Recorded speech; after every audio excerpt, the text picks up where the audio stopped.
Selidikilah aku, ya Allah, dan kenallah hatiku. Ujilah aku dan kenallah pikiran-pikiranku.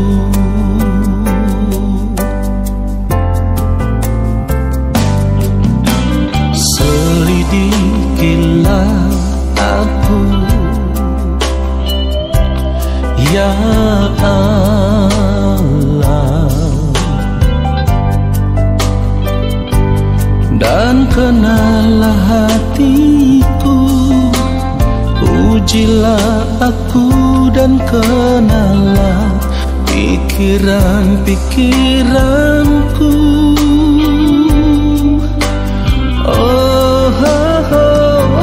Lihatlah apakah jalanku seru, dan tuntunlah aku di jalan yang kekal.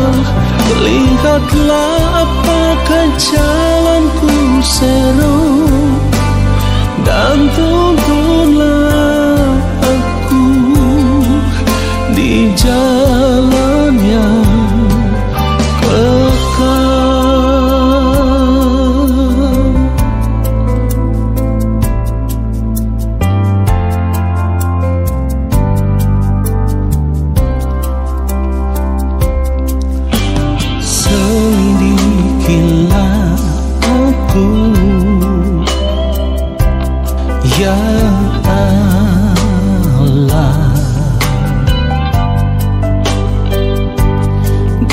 kenallah hatiku. Ujilah aku dan kenallah pikiran-pikiranku.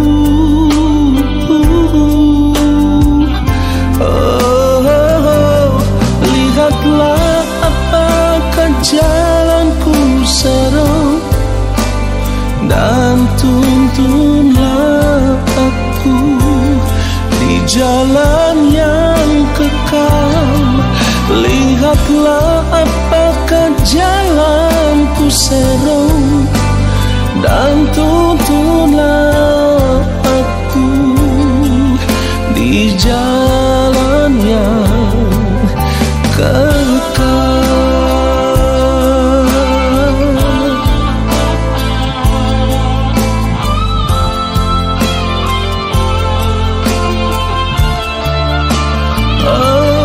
Lihatlah apakah jalanku seru, dan tuntunlah aku di jalan yang kekal. Lihatlah apakah jalanku seru, dan tuntunlah aku di jalan yang kekal, dan tuntunlah aku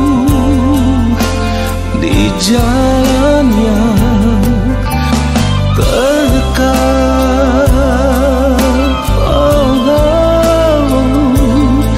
Dan tuntunlah aku di jalan yang kekal.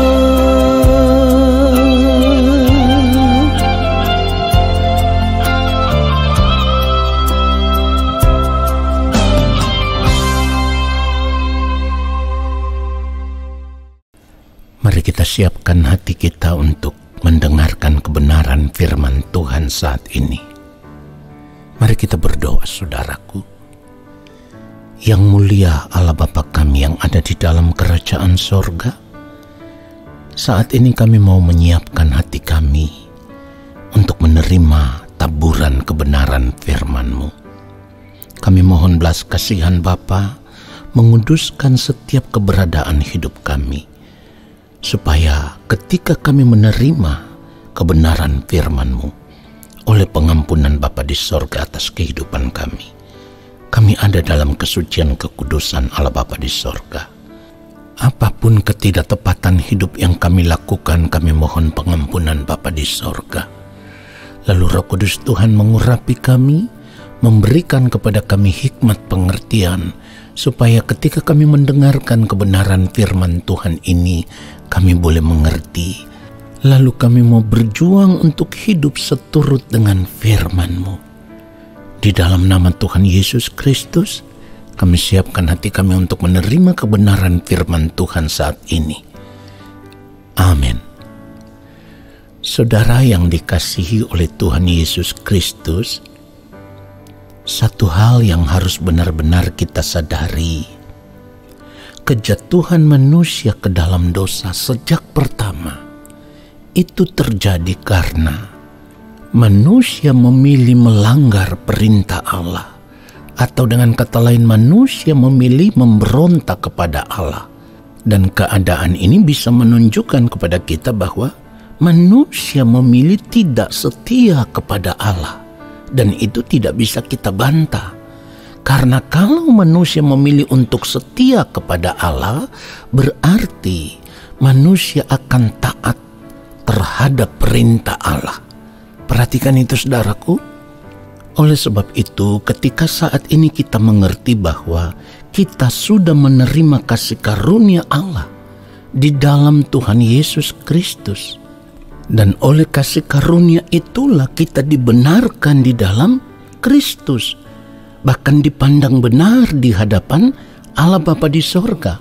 Nah, di sini kita harus mengerti bahwa lewat kasih karunia yang diberikan kepada kita di dalam Kristus, sesungguhnya Bapa memiliki rencana yang indah, di mana Bapa ingin mengembalikan kita menjadi manusia yang sejati, manusia seperti yang dirancangkan oleh Allah Bapa sejak semula.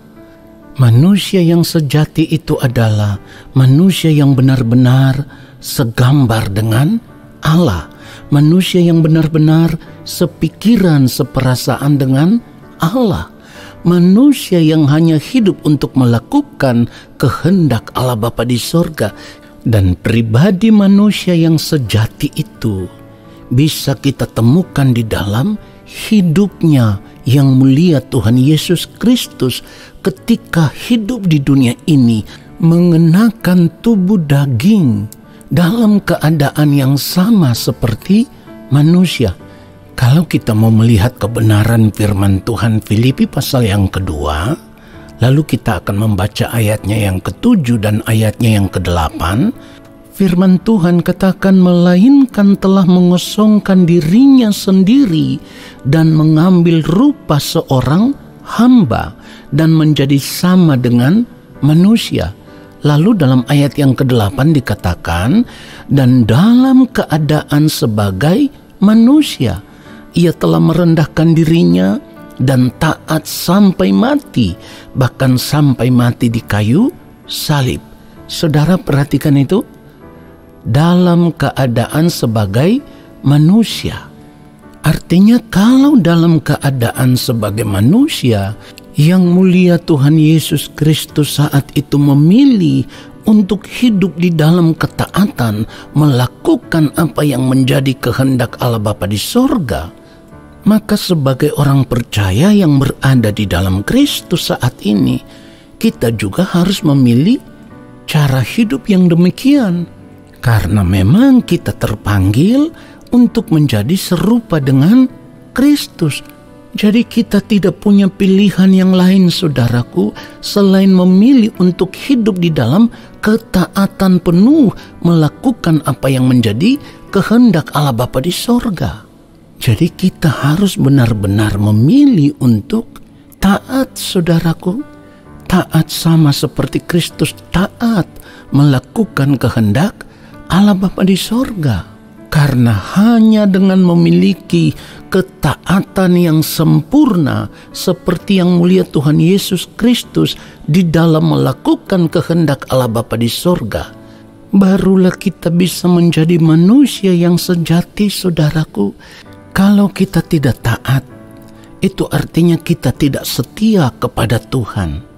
Kalau kita tidak setia kepada Tuhan, berarti keadaan kita tidaklah berbeda dengan manusia pertama yang memilih untuk melanggar perintah Allah atau memberontak kepada Allah. Dan ingat, manusia memilih untuk melanggar perintah Allah. Hal itu terjadi karena manusia tidak dapat menahan keinginan diri untuk menikmati apa yang ditawarkan oleh ular saat itu, atau apa yang ditawarkan oleh iblis saat itu, saudaraku. Perhatikan itu. Jadi saat ini pun kita harus memeriksa keinginan diri kita, keinginan hati kita. Karena kalau hati kita ternyata masih dipenuhi dengan keinginan-keinginan diri untuk menikmati tawaran kesenangan hidup dunia ini, dan seharusnya kita tahu bahwa dunia ini dikuasai oleh kuasa kegelapan. Artinya apa yang ditawarkan oleh dunia saat ini adalah cara kuasa kegelapan untuk menjerat kita masuk ke dalam perangkapnya, supaya kita bisa terjerat dan hidup menikmati kesenangan-kesenangan dunia saat ini. Dan ketika kita terjerat di dalam perangkap kuasa kegelapan, itu artinya kita kembali memilih memberontak kepada Allah. Kita kembali memilih untuk tidak setia kepada Allah. Nah, oleh sebab itu kita harus mengerti, menjadi orang percaya yang berada di dalam Kristus, kita harus benar-benar memiliki kesetiaan yang sejati. Dan kesetiaan yang sejati itu bisa kita lihat di dalam dirinya yang mulia Tuhan Yesus Kristus. Ketika hidup di dunia ini dalam keadaan yang sama dengan manusia, iblis pun menawarkan kerajaan dunia ini dengan kemegahannya. Itu ditawarkan kepada yang mulia Tuhan Yesus Kristus. Tetapi Tuhan Yesus dengan tegas menolak tawaran itu. Perhatikan itu, saudaraku. Kalau kita mau melihat Matius pasal yang keempat, lalu kita mulai membaca dari ayatnya yang ke-8, dikatakan, dan iblis membawanya pula ke atas gunung yang sangat tinggi dan memperlihatkan kepadanya semua kerajaan dunia dengan kemegahannya. Ayat 9, dan berkata kepadanya, semua itu akan kuberikan kepadamu jika engkau sujud menyembah aku. Lalu ayat yang ke-10, maka berkatalah Yesus kepadanya, enyahlah iblis, sebab ada tertulis, engkau harus menyembah Tuhan Allahmu, dan hanya kepada Dia sajalah engkau berbakti. Saudaraku, dari kebenaran firman Tuhan yang kita baca ini, seharusnya kita bisa melihat ada kebenaran yang luar biasa yang bisa kita temukan di dalam hidupnya yang mulia Tuhan Yesus Kristus. Yang pertama, Tuhan Yesus sama sekali tidak tertarik untuk menikmati dunia ini dengan segala kemegahannya atau dengan segala kesenangannya. Tuhan Yesus sama sekali tidak tertarik, dan hal itu juga menunjukkan bahwa ketika hidup di dunia ini dalam keadaan sebagai manusia, Tuhan Yesus sama sekali tidak pernah mau mengikat persahabatan dengan dunia ini. Dan kebenaran yang lainnya kita bisa lihat bahwa ketika hidup di dalam keadaan yang sama dengan manusia, Tuhan Yesus hanya memiliki satu pilihan, yaitu memilih setia kepada Allah Bapa di sorga. Bahkan apa yang dikatakan oleh Tuhan Yesus kepada iblis itu menunjukkan kesetiaannya kepada Bapa di sorga. Yang mulia Tuhan Yesus berkata, enyahlah iblis, sebab ada tertulis, engkau harus menyembah Tuhan Allahmu, dan hanya kepada Dia sajalah engkau berbakti. Nah, saudaraku, dari kebenaran ini seharusnya kita mau memeriksa hidup kita. Artinya kalau Tuhan Yesus memilih untuk tidak bersahabat dengan dunia ini, jangan-jangan saat ini justru kita sedang mengikat persahabatan dengan dunia ini. Itu pertanyaannya. Jadi kita harus berani jujur memeriksa hati dan pikiran kita, memeriksa keinginan-keinginan diri kita. Apakah keinginan hati kita itu sesuai dengan kehendak Allah Bapa atau tidak? Jangan-jangan kita malah terikat dengan berbagai keinginan diri untuk menikmati dunia ini dengan segala kesenangannya. Artinya kita tertarik dengan apa yang ditawarkan oleh kuasa kegelapan saat ini. Dan itulah yang membuat kita memilih untuk bersahabat dengan dunia ini, mengikat persahabatan dengan dunia ini, bercinta dengan dunia ini. Saudara perhatikan itu. Kita harus jujur memeriksa hidup kita. Sebab kalau kita tidak benar-benar memilih taat, memilih hidup di dalam kesetiaan yang sejati sama dengan Kristus, setia melakukan kehendak Allah Bapa di sorga, maka keadaan hidup kita menjadi keadaan yang tidak berkenan. Kenapa tidak berkenan?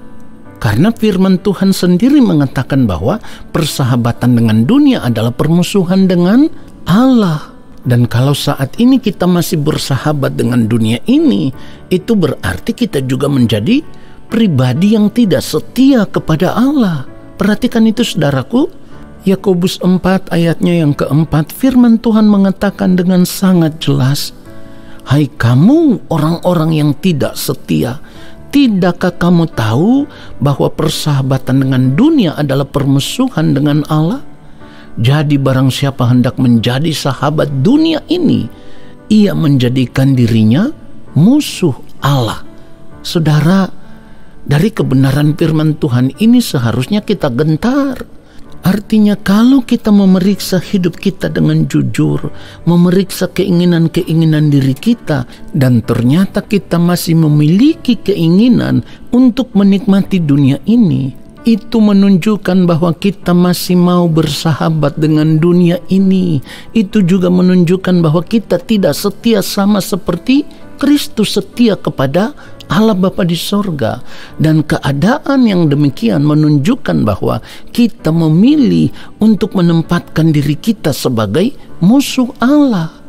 Kalau kita sudah menempatkan diri sebagai musuh Allah karena persahabatan kita dengan dunia ini, pertanyaannya adalah bagaimana mungkin kita berharap nanti berada di balik kematian kita bisa diterima di dalam kerajaan Allah? Ini kan pertanyaan sederhana, dan secara logikanya kita bisa mengerti bahwa kalau saat ini ternyata kita menempatkan diri kita sebagai musuh Allah, itu artinya di balik kematian nanti kita pasti akan ditolak oleh Allah. Tetapi mendengarkan kebenaran firman Tuhan seperti ini, saudaraku, persoalannya adalah tidak semua orang percaya bisa menerima kebenaran firman Tuhan seperti ini. Padahal firman Tuhan dengan jelas berkata, persahabatan dengan dunia adalah permusuhan dengan Allah. Apa yang dikatakan firman Tuhan itu tidak bisa dibatalkan. Siapapun, hamba Tuhan sekalipun tidak bisa membatalkan kebenaran ini, bahwa persahabatan dengan dunia adalah permusuhan dengan Allah.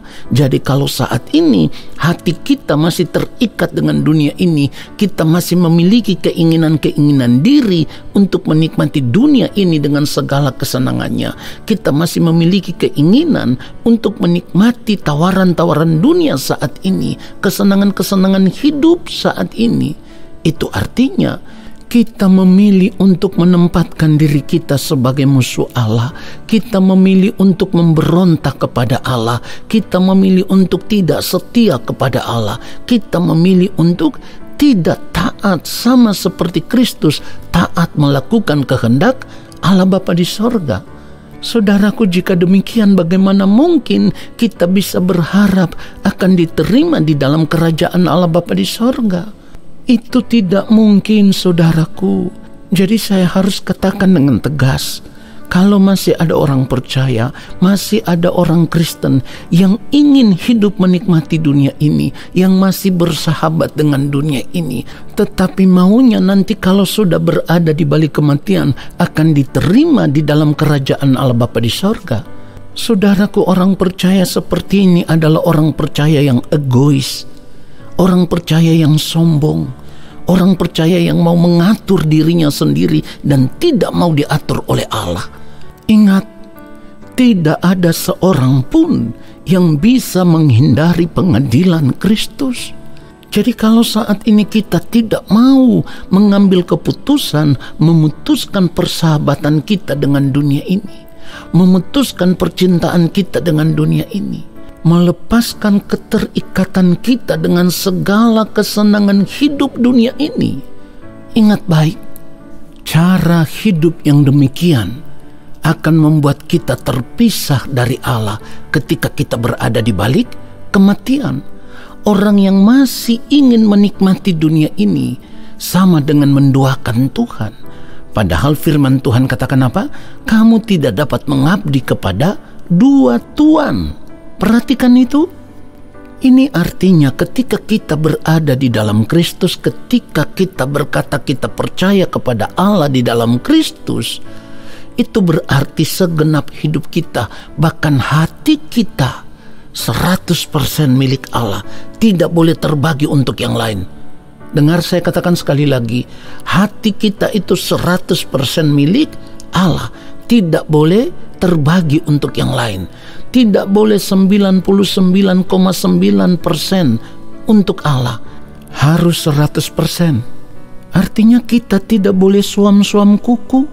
Perhatikan itu. Ini yang firman Tuhan maksudkan di dalam Wahyu pasal yang ketiga. Kalau kita melihat ayatnya yang ke-16, dikatakan begini, jadi karena engkau suam-suam kuku dan tidak dingin atau panas, aku akan memuntahkan engkau dari mulutku. Saudara, ini artinya kalau kita tidak menyerahkan segenap hidup kita, yang menjadi bukti bahwa kita benar-benar mengasihi Allah, maka kehidupan kita tidak berkenan di hadapan Allah Bapa di sorga. Kalau kehidupan kita tidak berkenan, bagaimana mungkin kita bisa diterima di dalam kerajaan sorga, saudaraku?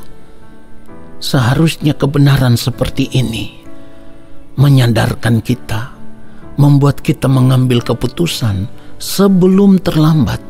Kita mau berubah, meninggalkan dunia ini, dan kita mau memilih untuk hidup sama seperti Kristus telah hidup, memiliki kesetiaan yang sejati, memiliki ketaatan yang sempurna, bahkan taat sampai waktu Tuhan tiba bagi kita, taat sampai mati. Saudaraku, kiranya kebenaran firman Tuhan ini memberkati kita semua. Amin. Saudara, mari kita angkat tangan di hadapan Allah Bapa di sorga, dan kita akan menerima berkat-Nya. Percayalah, pengharapan setiap anak-anak Allah yang mau hidup di dalam kesetiaan penuh, yang mau hidup di dalam ketaatan sama seperti Kristus taat melakukan kehendak Allah Bapa di sorga. Pengharapan itu tidak akan pernah menjadi sia-sia. Angkat tangan kita di hadapan Bapa dan terimalah berkat-Nya.